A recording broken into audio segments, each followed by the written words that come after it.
ഈ ഫോട്ടോ കണ്ടോ? ഈ കഴിഞ്ഞ തദ്ദേശ തെരഞ്ഞെടുപ്പിൽ പോലും BJPക്ക് വേണ്ടി ഒരു പ്രദേശത്ത് പോയി വോട്ട് ചോദിച്ച അത് ഒരു ഫോട്ടോ ആക്കി ഫേസ്ബുക്കിലടക്കം പോസ്റ്റ് ചെയ്ത നിരന്തരം വിദ്വേഷവും വെറുപ്പുമൊക്കെ സംഘപരിവാറിന് ആവശ്യപ്പെടുന്ന രൂപത്തിൽ നിരന്തരം വിവിധ മതസ്ഥർക്കിടയിലുള്ള വെറുപ്പും വിദ്വേഷവും ഊട്ടി ഉറപ്പിക്കാൻ അല്ലെങ്കിൽ അത് ആളിക്കത്തിക്കാൻ വേണ്ടി നിരന്തരം ശ്രമിച്ചുകൊണ്ടിരിക്കുന്ന ഒരു വ്യക്തി ആ തദ്ദേശ തെരഞ്ഞെടുപ്പൊക്കെ കഴിഞ്ഞ് പതിയെ ഒരു അസംബ്ലി ഇലക്ഷൻ ആകുമ്പോഴേക്ക് പതിയെ vote four LDF stop UDF എന്ന് പോസ്റ്റ് ചെയ്യുന്ന രൂപത്തിൽ നിരന്തരം ഒരു LDFന് വേണ്ടി വോട്ട് ചോദിക്കുന്ന ഒരു LDF പ്രചാരകനായി മാറുന്ന ഒരു കാര്യം ഒരു കാഴ്ച നമ്മൾ കാണുകയാണ്.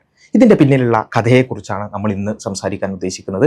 ആരെക്കുറിച്ചാണ് എന്ന് നിങ്ങൾക്ക് ഓൾറെഡി മനസ്സിലായിട്ടുണ്ടാവും. സോഷ്യൽ മീഡിയയിൽ, മലയാളി സോഷ്യൽ മീഡിയയിൽ ഏറ്റവും കൂടുതൽ വെറുപ്പുൽപ്പാദിപ്പിക്കുന്ന വിവിധ മതസ്ഥർക്കിടയിൽ നിരന്തരം വെറുപ്പും വിദ്വേഷവും ഉണ്ടാക്കാൻ വേണ്ടി ക്ഷീണം പ്രയത്നിച്ചു കൊണ്ടിരിക്കുന്ന ആരിഫ് ഹുസൈൻ എന്ന് പറയുന്ന ഒരു വ്യക്തി. പരിചയമില്ലാത്തവർക്ക് വേണ്ടി ഒരു കാര്യം മാത്രം പറഞ്ഞുകൊണ്ട് ഞാൻ പരിചയപ്പെടുത്താം. സ്വന്തം ഉമ്മ മരിച്ചപ്പോൾ, പെറ്റുമ്മ മരിച്ചപ്പോൾ ആ സമയത്ത് പോലും ഹൂറിമാർക്ക് വേണ്ടി സ്വന്തം മകനെ വരെ തള്ളിപ്പറഞ്ഞ എൻ്റെ ജിഹാദി ഉമ്മ ഹൂറന്മാർ ഇല്ലാത്ത ലോകത്തേക്ക് പോയി എന്നൊക്കെ പറഞ്ഞുകൊണ്ട് അത്രത്തോളം ഒന്ന് ആലോചിച്ച് നോക്കുക. ഒരു വന്യമായ ഭാവനയിൽ പോലും ഒരു മകന് എഴുതാൻ പറ്റാത്ത രൂപത്തിലുള്ള അത്രയും, എന്തുകൊണ്ട് അങ്ങനെയൊക്കെ ഒരു സ്വന്തം പെറ്റുമ്മ മരിച്ചു കിടക്കുന്ന സമയത്താണ് ഈ പോസ്റ്റ് ഇടുന്നത്. അങ്ങനെ ഒരാൾ പോസ്റ്റ് ഇടുന്നുണ്ടെങ്കിൽ അയാളുടെ മനസ്സിലുള്ള വിദ്വേഷവും വെറുപ്പും എത്രത്തോളം ആയിരിക്കും എന്നുള്ളത് നിങ്ങൾ ആലോചിച്ചാൽ മതി. കൂടുതൽ അറിയാത്ത ആളുകൾ അതുമാത്രം മനസ്സിലാക്കിയാൽ മതി അല്ലേ. എന്തുകൊണ്ടാണ് ഇങ്ങനെയുള്ള ഒരു വെറുപ്പ് പ്രചാരകൻ LDFന് വേണ്ടി വോട്ട് ചോദിക്കുന്ന ഒരു അവസ്ഥ ഉണ്ടാവുന്നത്? ഇയാൾ ഭയങ്കര LDFകാരനായതുകൊണ്ടാണോ, അല്ലെങ്കിൽ കമ്മ്യൂണിസ്റ്റുകാരനായതുകൊണ്ടോ, കമ്മ്യൂണിസ്റ്റ് തത്വശാസ്ത്രം വിശ്വസിക്കുന്നത് കൊണ്ടോ, അതാണ് ശരിയെന്ന് വിശ്വസിക്കുന്നതുകൊണ്ടാണോ? ഒന്നുമല്ല. ഈ വ്യക്തി തന്നെ ഇപ്പം നിങ്ങൾക്കറിയാം 2022 മുതൽ ആ ഒരു സമയത്തൊക്കെ ഇയാൾ പോസ്റ്റുകൾ ഇടുന്നുണ്ട്. ആ സമയത്തൊക്കെ ഇയാൾ CPMനെതിരായിട്ട് വരെ പോസ്റ്റ് ഇട്ട ആളുകളാണ്. ഓടും കുതിര, ചാടും കുതിര, ഇസ്ലാമിനെ കണ്ടാൽ നിൽക്കും കുതിര എന്നൊക്കെ പറഞ്ഞുകൊണ്ട് പിണറായിക്കെതിരെയും CPMനെതിരെയൊക്കെ ഇങ്ങനെ പോസ്റ്റുകൾ ഇട്ടുകൊണ്ടിരുന്ന ഒരു വ്യക്തി. ആ വ്യക്തിക്ക് അങ്ങനെ നിരന്തരം എങ്ങനെയെങ്കിലും മുസ്ലിങ്ങളെ മോശമാക്കണം, മുസ്ലിങ്ങൾക്കെതിരെ വംശീയമായ വിദ്വേഷം ഉണ്ടാക്കിക്കൊണ്ടേയിരിക്കണം എന്ന അജണ്ടയോടുകൂടി മാത്രം പ്രവർത്തിക്കുന്ന വ്യക്തി. അതിനുവേണ്ടി കോൺഗ്രസിനെയും CPMനെയും മാറി കുറ്റം പറയുകയും BJPക്ക് വേണ്ടി നിരന്തരം പണിയെടുക്കുകയും സംഘപരിവാർ വിദ്വേഷ അജണ്ടകൾക്ക് വേണ്ടി നിരന്തരം പണിയെടുക്കുകയും ചെയ്യുന്ന വ്യക്തി.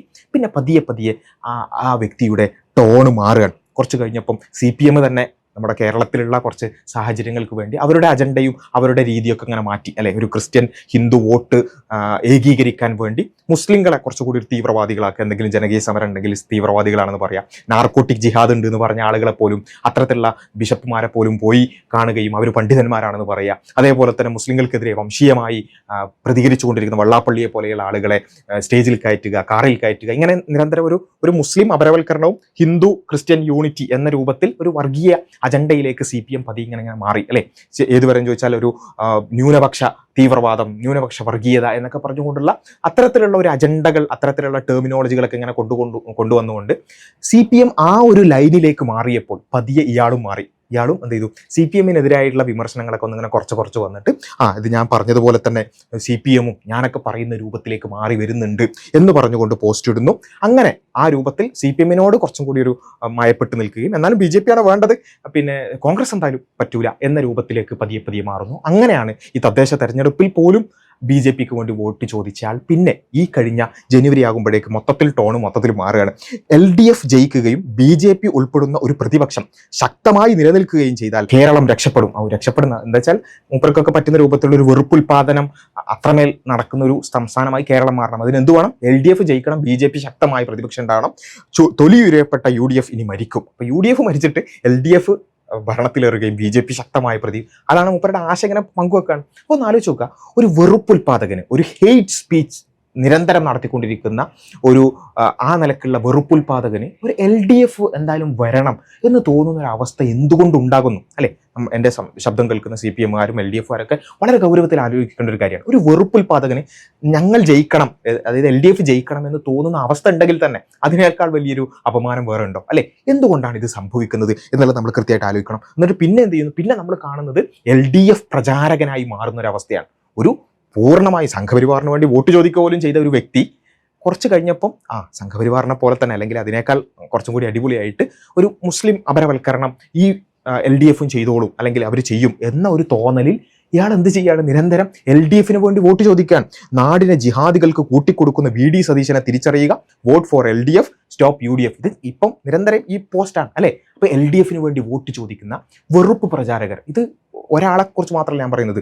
പിന്നെ നമ്മുടെ സെൻകുമാർ അല്ലേ, മുൻ DGP ആയിട്ടുള്ള സെൻകുമാർ, നിരന്തരം മുസ്ലിം വിരുദ്ധത പോസ്റ്റുകളായി ഇട്ടുകൊണ്ടിരിക്കുന്ന സെൻകുമാർ പറയുന്നത് എന്താണ്, UDF വരാൻ പാടില്ല, അല്ലെങ്കിൽ പറവൂരിൽ സതീശനെ തോൽപ്പിക്കാൻ വേണ്ടി ഹിന്ദു സമാജം എന്ത് ചെയ്യണം, UDF തോൽപ്പിക്കാൻ വേണ്ടി LDF വോട്ട് ചെയ്യണം, അവിടെ BJP സ്ഥാനാർത്ഥി നിർത്താൻ പാടില്ല എന്ന് പറയുന്ന ഒരവസ്ഥ. എന്തുകൊണ്ടാണ് ഇങ്ങനെയുള്ള വെറുപ്പ് പ്രചാരകരായ ആളുകളെ മൊത്തത്തിൽ നമ്മൾ നോക്കുക, അവരൊക്കെ പറയുന്നത് എന്താ വെച്ചാൽ എങ്ങനെയെങ്കിലും UDF തോക്കണം, LDF തന്നെ വരണം. കാരണം എന്താ, BJP പെട്ടെന്നൊന്നും ആ നിലക്ക് കേരളത്തിലേക്ക് അധികാരത്തിലേക്ക് നേരിട്ട് വരില്ല എന്നറിയാം. അപ്പോൾ അവരുടെ ഹെയ്റ്റ് അജണ്ട വിജയിക്കണമെങ്കിൽ എന്ത് വേണം, LDF ഉണ്ടാവണം. LDF ഉണ്ടായി നമുക്ക് കുറച്ചുകൂടിയൊക്കെ നല്ല രൂപത്തിൽ ഒരു വെറുപ്പ് പ്രചാരണം നടക്കും എന്ന് ഈ വെറുപ്പ് ഉൽപാദകർക്ക് തോന്നുന്ന അവസ്ഥയുണ്ടാക്കിയത് ആരാണ് എന്നുള്ളത് നമ്മൾ കൃത്യമായി ആലോചിക്കേണ്ടതുണ്ട് അല്ലേ. എന്നിട്ട് ഇവര് പിന്നെന്താ ചെയ്യുക, ഈ പറഞ്ഞ വെറുപ്പ് ഉൽപാദകരൊക്കെ LDF പ്രചാരകരായി മാറുകയും പിന്നെ പിണറായിയുടെ പിന്നെ മധുവും അതുപോലെ തന്നെ ഭയങ്കര വികസനം വരികയാണ്, തുരങ്കം കടന്നെത്തുന്ന വെളിച്ചം, അതേപോലെ തന്നെ ഒരുപാട് ഈ രൂപത്തിലുള്ള LDF സർക്കാരിൻ്റെ വികസനത്തെക്കുറിച്ച്,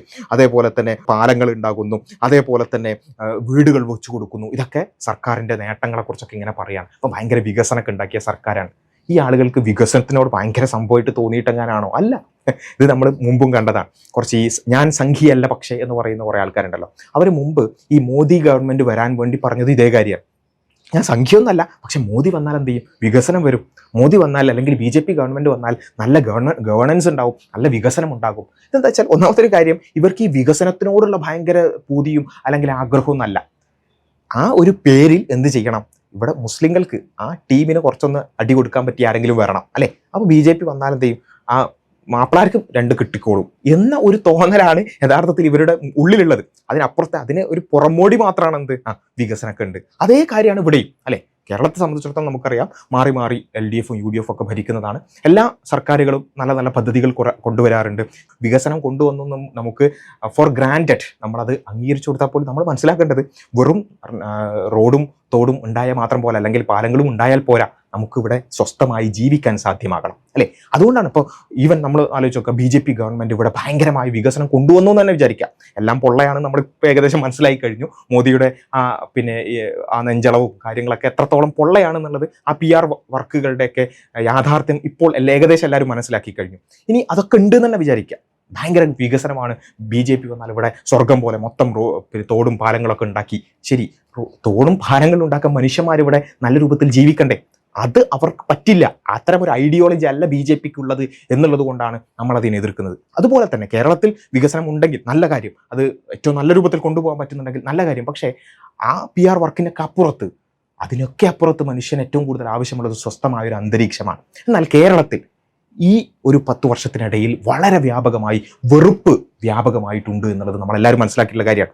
വെറുപ്പ് വ്യാപകമാവുക എന്ന് മാത്രമല്ല, വെറുപ്പ് പറയുന്നവരെ സർക്കാർ സംരക്ഷിക്കുക, അവരെ പണ്ഡിതരാക്കുക, അവരെ പോയി ചേർത്ത് പിടിക്കുക, അവരുടെ നാവിൽ സരസ്വതി വിളയാടുകയാണെന്ന് പറയുക, അതേപോലെ തന്നെ അവരെ കാറിൽ കയറ്റുക, അവരെ നിരന്തരമായി കൊണ്ട് പ്രോത്സാഹിപ്പിക്കുക.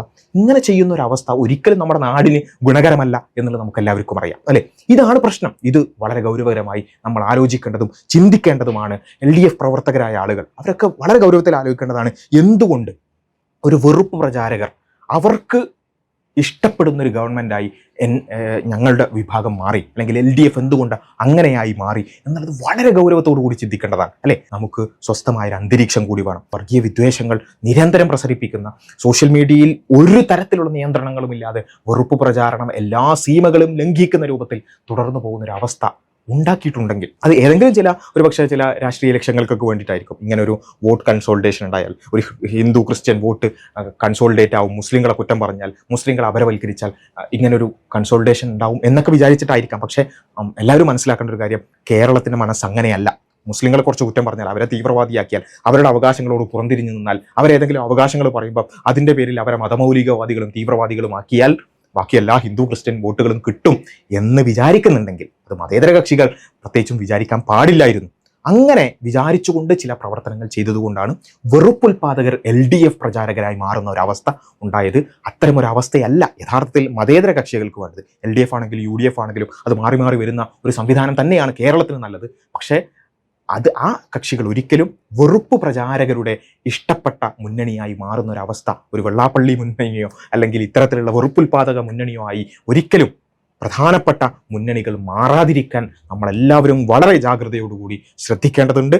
അതിന് വേണ്ട രൂപത്തിൽ നമ്മൾ ഓരോരുത്തരും ഇത്തരം ഒരു അവസ്ഥയിലേക്ക് കേരളം മാറരുത്, വെറുപ്പ് പ്രചാരകരുടെ വിളനിലമായിക്കൊണ്ട് കേരളം മാറരുത് എന്ന ലക്ഷ്യത്തോടു കൂടി വേണം നമ്മൾ ഓരോരുത്തരുടെയും വോട്ടടക്കം വിനിയോഗിക്കാൻ എന്നുള്ളത് കൂടിയാണ് സൂചിപ്പിക്കാനുള്ളത്.